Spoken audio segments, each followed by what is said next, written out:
बिलासपुर जिला के बिलहा तहसील के कड़ार भाटा पारा के परमेश्वर रजक के द्वारा पाछू 10 बछर में 75,000 पौधा तैयार करके फोकट में बांटे गए हैं।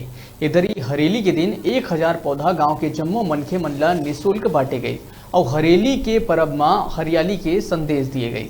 हरेली तिहार के दिन गांव-गांव में अपन खेती किसानी में लगे नांगर कोपर दतारी के पूजा पाठ करे जाते और अरंडा पान में नून भर के गाय बैला मन ला खवाए जाते। गली गली में नरियर फेकौला और गेड़ी चढ़े के प्रतियोगिता घलो होते। फिर परमेश्वर रजक हरियाली बर बड़ मया है, तेखर सेती पौधा तैयार करके स्कूल और जम्मू आसपास के गांव में ट्रैक्टर में भर के पौधा ला फोकट में बांटा थे, जेकर निस्वार्थ भाव के सब सराहना करत है।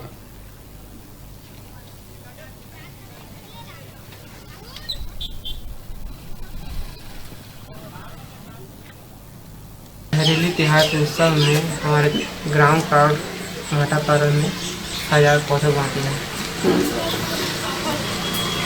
अभी तक कितना पौधा बांट चुके आपने?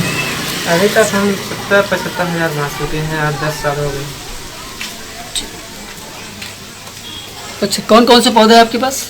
मेरे पास है जो फूल वाला जो नांग चंपा है, यानी कि 10-12 प्रकार का पौधा है और पौधे भी है।